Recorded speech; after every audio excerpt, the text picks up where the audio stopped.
The morning sun cast long shadows across the military base as recruits scrambled to their positions. The sound of boots hitting pavement echoed through the courtyard while drill sergeants barked orders that could wake the dead. Among the chaos, Private Sarah Mitchell stood frozen in the barracks hallway, her hands shaking as she clutched a crumpled piece of paper. The formation call had sounded 15 minutes ago, and every soldier was expected to be in perfect alignment on the parade ground. Sarah's eyes darted between the official document in her hands and the empty corridor around her. The paper bore the seal of the Red Cross, and the words seemed to blur together through her tears. Her younger brother David had been in a terrible car accident back home in Ohio. The doctors weren't sure if he would make it through the night. Outside, she could hear Sergeant Williams calling roll. His voice boomed across the base with military precision, each name followed by a sharp "Present, Sergeant" from the assembled troops. Sarah knew her name would be called soon, and she would be marked absent. In the military, missing formation without permission was a serious offense that could result in disciplinary action, extra duties, or worse. The phone call had come from her mother just 20 minutes earlier. Sarah had been polishing her boots, preparing for what was supposed to be a routine morning inspection. When the phone rang in the common area, she almost didn't answer it. Personal calls during training were strongly discouraged, and she had already gotten in trouble once for talking too long during her allotted phone time. But something in her gut told her to pick up. Her mother's voice was barely a whisper, broken by sobs that made Sarah's heart sink. David, her baby brother who had just turned 18, had been driving home from his graduation party when a drunk driver ran a red light. The impact had been devastating. He was in surgery, fighting for his life, and the family was gathering at the hospital. Sarah had immediately requested emergency leave from her supervising officer, Lieutenant Barnes. She had filled out the necessary paperwork with trembling hands, explaining the situation as clearly as she could manage. But Lieutenant Barnes was known for his strict adherence to protocol. He reviewed her request with the emotional warmth of a stone wall, stamping it with a red, pending review mark. The emergency leave process could take hours, sometimes even days, depending on the circumstances and the chain of command. Sarah's request would need to go up through several levels of approval before she could officially leave the base. Meanwhile, David was lying unconscious in a hospital bed 3 states away, and she was expected to stand in formation and pretend that everything was normal.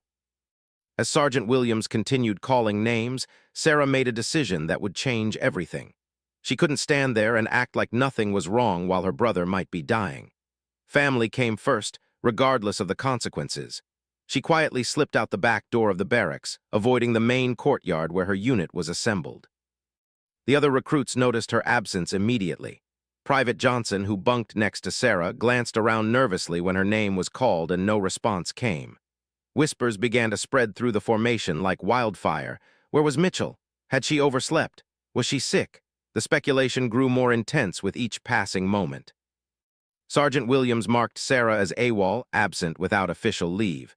His face remained expressionless, but those who knew him well could see the disappointment in his eyes. Sarah had been one of his more promising recruits, always punctual, always prepared. This was completely out of character for her. Meanwhile, Sarah was at the base's main gate, arguing with the military police officers on duty. She explained her situation, showing them the Red Cross notification and her pending emergency leave request. But without official approval, they couldn't let her pass. Base security protocols were non-negotiable, especially for recruits in basic training.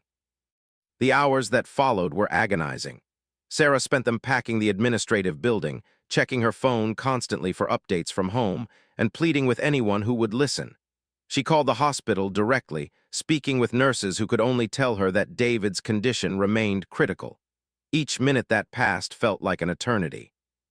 By lunchtime, word of Sarah's situation had spread throughout the base. Some recruits whispered that she was just looking for an excuse to get out of training. Others, particularly those with siblings of their own, felt sympathy for her impossible position.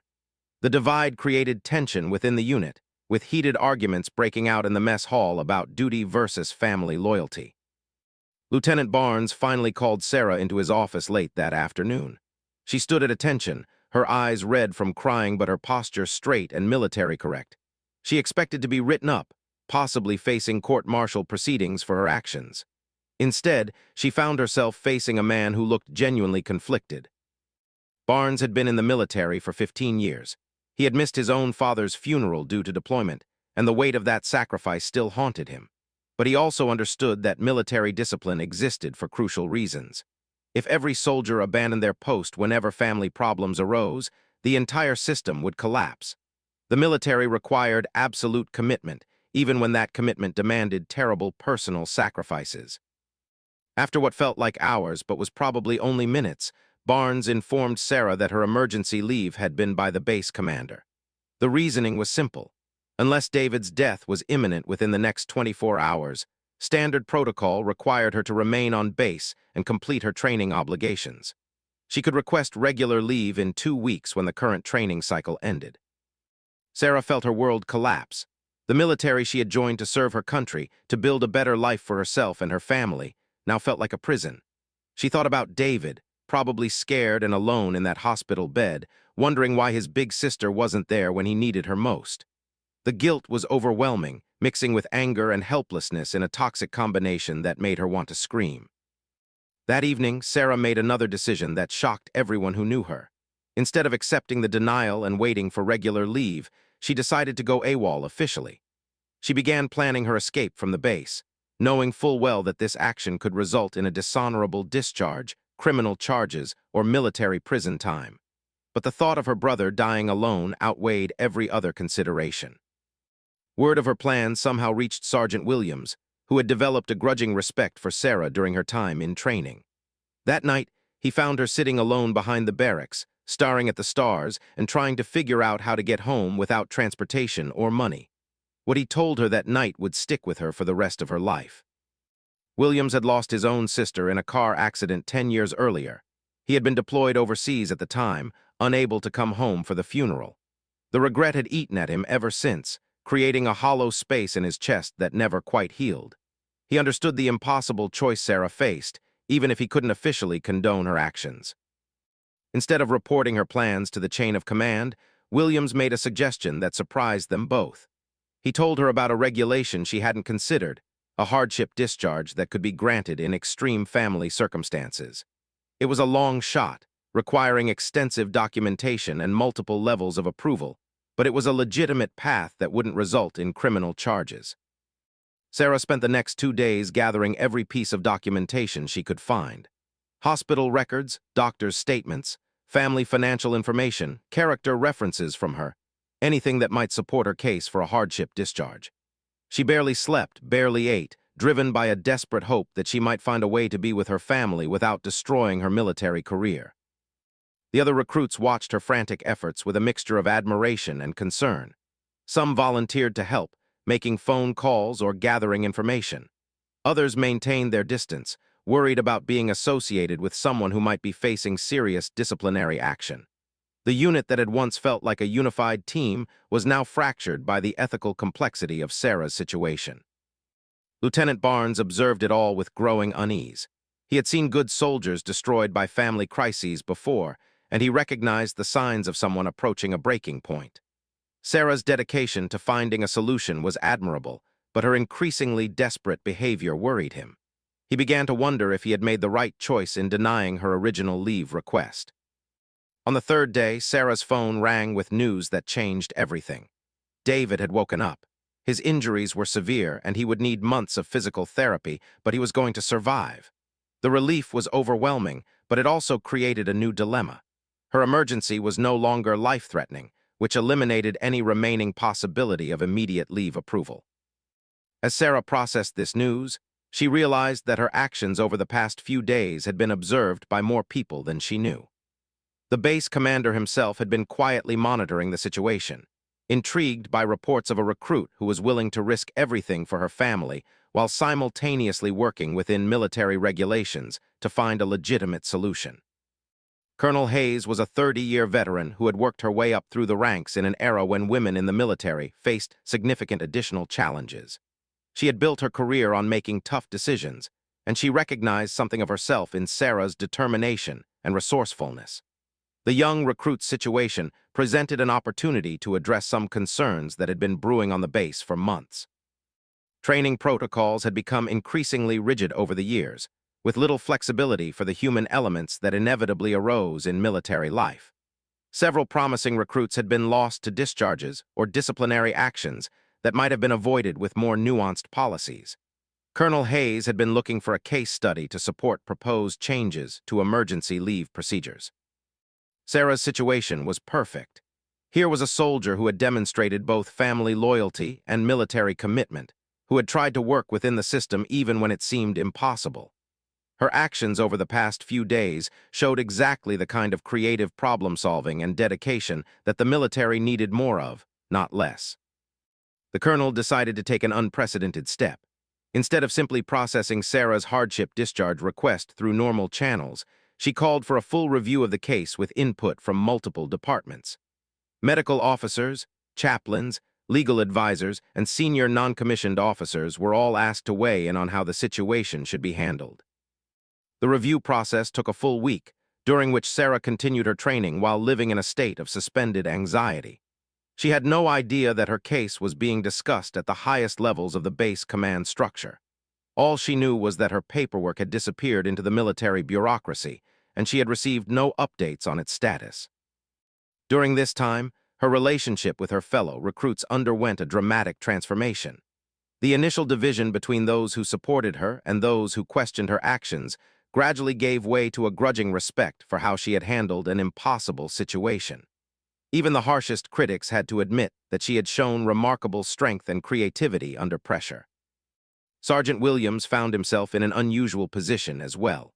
His unofficial mentoring of Sarah had not gone unnoticed by the command staff, and he was asked to provide detailed reports on her character and potential as a soldier. For the first time in his career, he felt hopeful that the military might be evolving toward a more humane approach to personal crises. The final formation of that training cycle approached with unusual anticipation. Rumors had been circulating for days about changes to base policies, special recognitions, and unprecedented decisions from the colonel's office. Sarah stood in formation with her unit, trying to maintain military bearing while her stomach churned with anxiety about her uncertain future. The weeks following that initial crisis transformed Sarah's experience on the base in ways she never could have anticipated.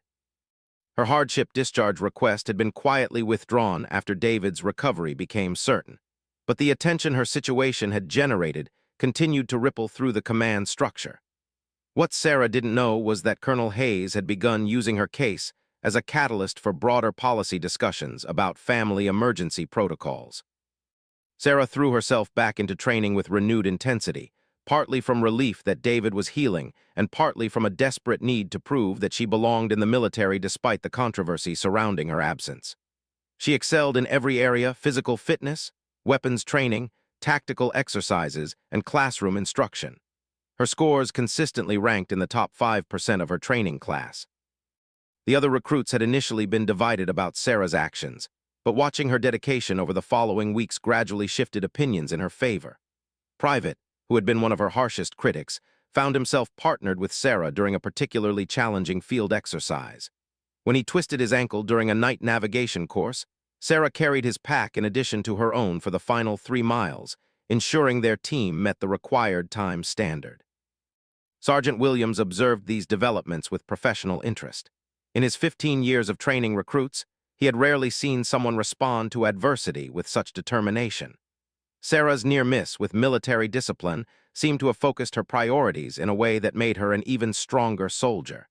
He began including detailed observations about her progress in his regular reports to the command staff. Meanwhile, Colonel Hayes was discovering that Sarah's situation was far from unique. As she delved deeper into base records, she found dozens of similar cases where promising soldiers had faced impossible choices between military duty and family crises. Some had gone AWOL and faced court-martial. Others had been granted administrative discharges that ended their military careers prematurely. A few had toughed it out but carried resentment that affected their long-term service. The colonel initiated a series of meetings with military families from the surrounding area, gathering first-hand accounts of how rigid emergency leave policies had impacted their lives. The stories were heartbreaking and surprisingly common. A father who missed his daughter's emergency surgery because his deployment couldn't be interrupted. A mother who was leave when her son was in a coma after a motorcycle accident. a young soldier who received a letter of reprimand for leaving base to attend his grandmother's funeral. These conversations convinced Colonel Hayes that policy changes weren't just necessary from a humanitarian standpoint. They were essential for maintaining morale and retaining quality personnel. The military's strength came from its people, and policies that forced unnecessary choices between service and family ultimately weakened the force as a whole. Sarah remained unaware of these broader discussions as she focused on completing her basic training. She had developed an unexpected friendship with Private, a quiet young man from California who had joined the military to escape a troubled home situation. Admired Sarah's willingness to fight for her family, something he had never experienced himself. In return, Sarah helped him with the physical fitness requirements that didn't come naturally to his slight frame. The friendship between Sarah and became a model for the kind of unit cohesion that military leaders hoped to foster. They pushed each other to excel while providing emotional support during the inevitable low points of training. Other recruits began to emulate their partnership, creating a more collaborative and supportive environment than Sergeant Williams had seen in previous training cycles. As the training program moved into its final weeks, Sarah began to hear rumors about changes being implemented across the base. New protocols were being developed for emergency leave requests. Family liaison officers were being assigned to help soldiers navigate personal crises. Most significantly, there was talk of a new recognition program that would highlight soldiers who demonstrated exceptional character under difficult circumstances. These rumors proved accurate when Lieutenant Barnes called Sarah into his office for what she assumed would be a routine evaluation. Instead, she found herself facing a panel that included Barnes, Sergeant Williams, and two officers she didn't recognize. The formal atmosphere made her nervous, but their expressions seemed more curious than hostile. The officers explained that Sarah's case had become part of a broader review of military policies regarding family emergencies. They wanted to understand her perspective on what had happened and get her recommendations for how similar situations might be handled in the future. For the first time since the crisis began, Sarah felt like her voice was being heard rather than simply judged. She spoke honestly about the impossible position she had found herself in, the lack of information about available options, and the feeling that military regulations didn't account for the human realities that soldiers faced. She also praised Sergeant Williams for his unofficial guidance and suggested that having mentors available for recruits facing personal crises could prevent many problems before they escalated. The panel asked detailed questions about her decision-making process, her understanding of military discipline, and her commitment to service despite the challenges she had faced. Sarah answered with the same directness that had characterized her approach to the original crisis, holding nothing back about her doubts, fears, and ultimate determination to succeed as a soldier. Following that interview, Sarah noticed a subtle shift in how she was treated by the training staff. There were no obvious changes in standards or expectations, but she sensed a new level of respect in her interactions with the drill sergeants and officers. When she struggled with a particularly difficult tactical exercise, additional instruction was provided without the usual harsh criticism. When she excelled, the acknowledgement seemed more meaningful than routine praise. Word began to spread that Sarah was being considered for special recognition at the graduation ceremony. The nature of this recognition remained mysterious, fueling intense speculation among the recruits. Some believed she might receive a commendation for overcoming personal adversity. Others thought she was being nominated for advanced leadership training. A few worried that the attention might be negative, despite all evidence to the contrary. Sarah tried not to think about the rumors, focusing instead on helping her fellow recruits prepare for their final evaluations. She organized study groups for the written exams, led extra physical training sessions for those struggling with fitness standards, and served as an unofficial counselor for recruits dealing with homesickness or family problems. Her leadership abilities emerged naturally as she took responsibility for the success of her entire unit. Sergeant Williams watched these developments with satisfaction. He had recommended Sarah for the leadership recognition program weeks earlier, based not just on her academic and physical performance, but on her character and influence on other soldiers. The way she had handled her family crisis, combined with her subsequent dedication to helping others, marked her as exactly the kind of soldier the military needed in leadership positions. The final weeks of training flew by in a blur of intensive exercises, comprehensive examinations, and preparation for graduation. Sarah's unit consistently ranked among the top performers on the base, a success that everyone attributed partly to the supportive culture that had developed around Sarah's example of putting team success ahead of individual recognition. Colonel Hayes monitored these results with interest. The policy changes inspired by Sarah's case were beginning to show measurable benefits throughout the training command. Recruit retention rates had improved, disciplinary incidents were down, and performance metrics were consistently higher. The human-centered approach to military leadership that Sarah had inadvertently advocated was proving successful on multiple levels. 3 days before graduation, Sarah received orders to report to Colonel Hayes' office for what was described as a special briefing. She had never been in the presence of such a senior officer, and the prospect was both exciting and terrifying. She spent an hour polishing her dress uniform and reviewing military protocol to ensure she wouldn't embarrass herself in front of the base commander. The meeting was unlike anything Sarah could have imagined. Colonel Hayes spoke to her as one professional to another, explaining how Sarah's case had influenced policy changes that would benefit thousands of future soldiers and their families. The colonel described the new emergency leave protocols, family support programs, and recognition systems that were being implemented partly in response to lessons learned from Sarah's experience. More significantly, Colonel Hayes offered Sarah an opportunity that would have seemed impossible just a few months earlier. Based on her performance, leadership potential, and character under pressure, she was being recommended for an accelerated promotion track that would put her in line for non-commissioned officer training immediately after graduation. It was an honor typically reserved for college graduates or soldiers with prior military experience. Sarah was overwhelmed by the offer, but she also felt a deep responsibility to make the most of the opportunity. She thought about David, now well into his physical therapy and planning to attend college in the fall. Her example of perseverance despite setbacks had inspired him to approach his own recovery with determination and optimism. She thought about Private and the other recruits who had looked to her for guidance and support. Most of all, she thought about all the future soldiers who might face similar impossible choices and how she might be able to help them navigate those challenges.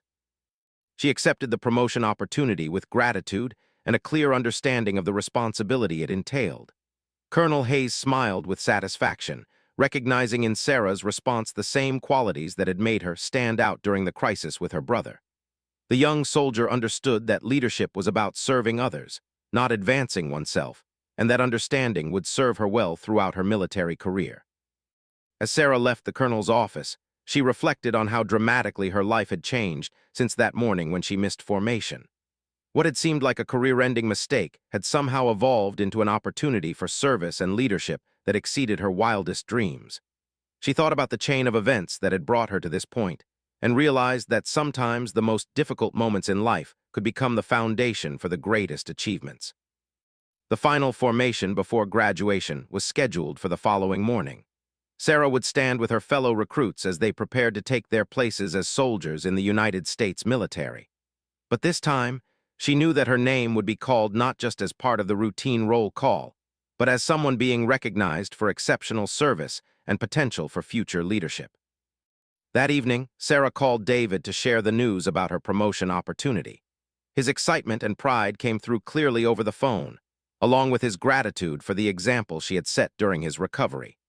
He told her that watching her handle impossible choices with courage and integrity had inspired him to pursue his own dreams with renewed determination. The conversation reminded Sarah that the most important recognition didn't come from military ceremonies or official commendations, but from knowing that her actions had made a positive difference in the lives of people she loved.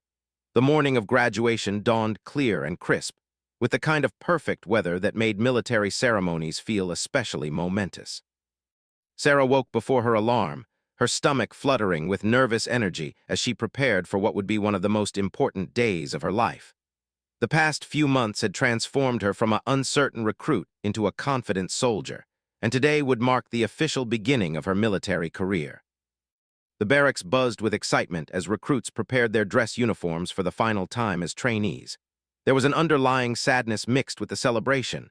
These soldiers had become family over the course of their training, and they would soon be scattered to different bases and assignments around the world.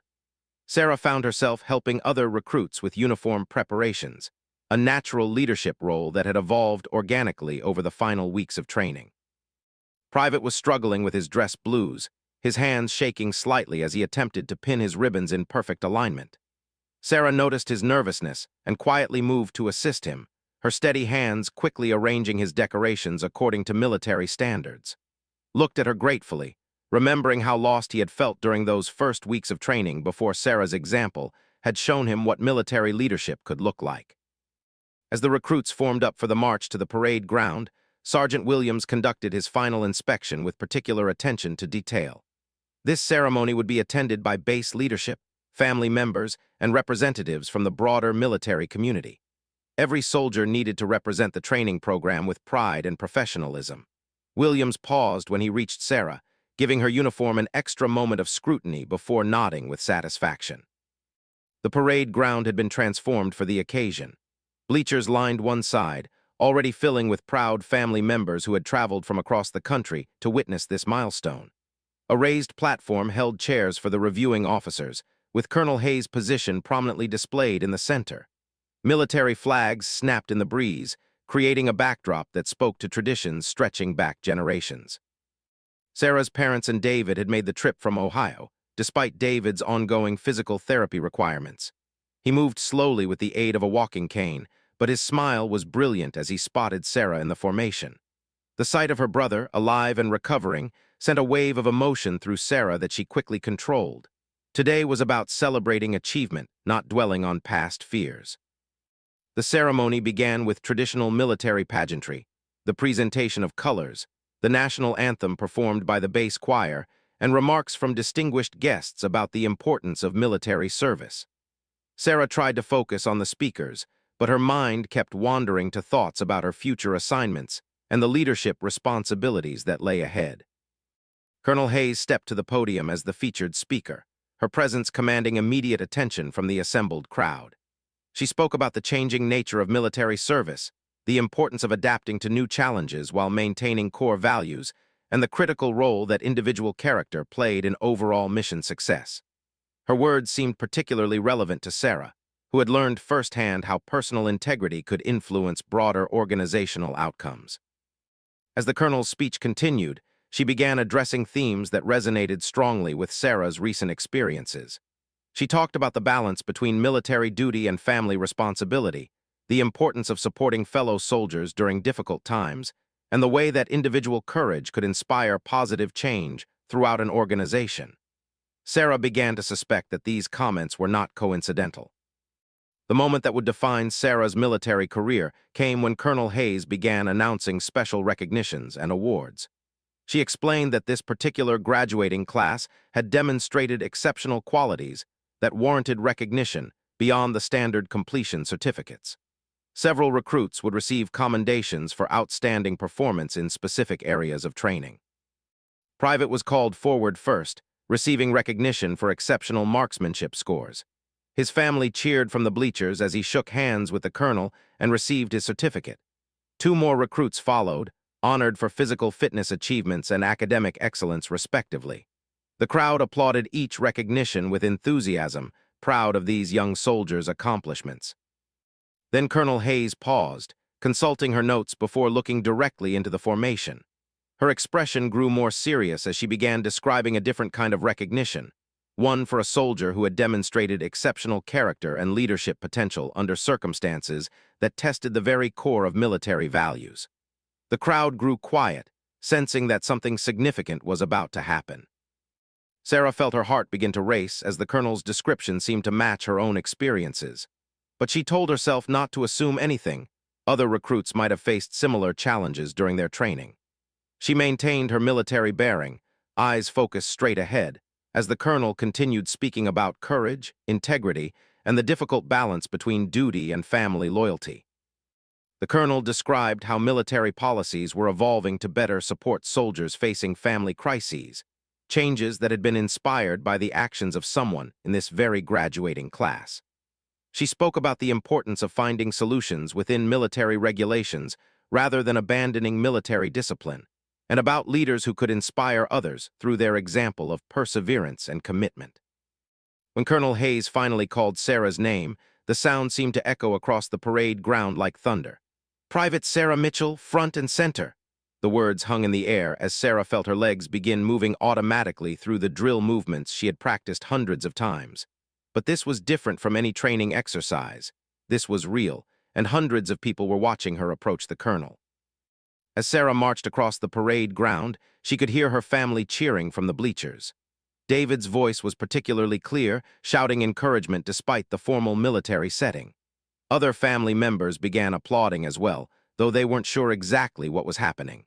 The other recruits maintained their formation, but Sarah could sense their excitement and support for their fellow soldier.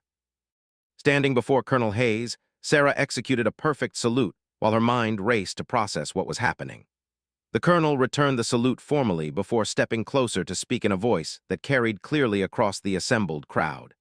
She explained how Sarah's actions during a family crisis had demonstrated the kind of character and problem-solving ability that the military needed in its future leaders. The colonel described how Sarah had faced an impossible choice between family loyalty and military duty, and how her response had ultimately benefited everyone involved. Rather than simply abandoning her responsibilities or accepting an unsatisfactory situation, Sarah had worked within military regulations to find solutions while never compromising her commitment to service or her fellow soldiers. More importantly, the colonel explained, Sarah's example had inspired policy changes that would help thousands of future soldiers facing similar challenges.